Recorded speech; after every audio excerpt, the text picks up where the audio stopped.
তাপস কুণালদের ডাল ভাত ডিম পোস্ত খাওয়ালেন অভিষেক, তবু নরম হলেন না ঠিক কোন কোন কারণে বড়দিনে কলকাতায় ছিলেন না অভিষেক বন্দ্যোপাধ্যায়।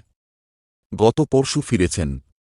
এদিকে দলে তাঁর ঘনিষ্ঠ বলে পরিচিতরা উসখুস করছিলেন, কবে তিনি ফিরবেন, তারপর কবে দেখা হবে।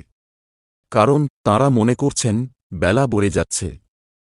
লোকসভা ভোটের আগে বিজেপি, সিপিএম যখন মাঠে নেমে পড়েছে, তখন টানা ২ মাসের বেশি সময় ধরে সুনির্দিষ্ট কর্মসূচি নিয়ে ময়দানে নেই তৃণমূল। তাই দিদি ও অভিষেকের মধ্যে রাজনৈতিক মতান্তর তথা যে শৈত্য চলছে বলে মনে করা হচ্ছে, সেই বরফ দ্রুত গলানোর একটা উদ্যোগ দানা বাঁধছিল। বন্দ্যোপাধ্যায়ের পরিবারের কাছের মানুষরা অনেকেই বলেন, অভিষেক জেদি, একবার কিছু ঠিক করে নিলে তাঁকে নরম করা কঠিন।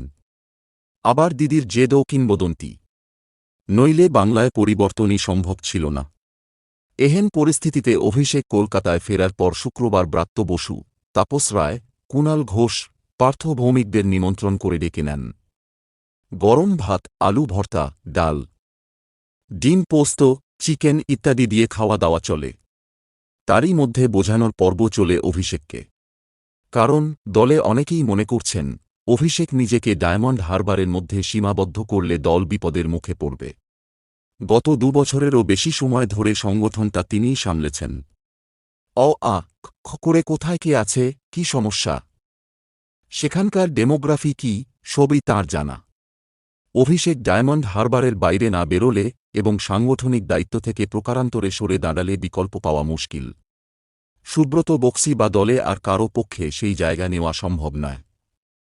বট কথা হল, জেলায় জেলায় স্থানীয় সমীকরণ ও নেতাদের থেকে কলকাতার অনেকেই বিচ্ছিন্ন। তাঁদের দায়িত্ব দিলে সেকেন্ড হ্যান্ড ইনফরমেশনের উপর ভরসা করতে হবে। অভিষেককে এও বোঝানোর চেষ্টা হয়েছে যে, বর্তমান পরিস্থিতি ১৯এর মতো নয়। বিজেপি যদি আগের ফলাফলের পুনরাবৃত্তি করে ফেলা তাহলে ২০২৬ সালের ভোটের আগে তা ফের উদ্ধার করা কঠিন হবে। কিন্তু এত কিছুর পরেও অভিষেক অনমনীয় বলেই খবর। কেন এখনও নরম করা যায়নি অভিষেককে, তার হরেক কারণ রয়েছে।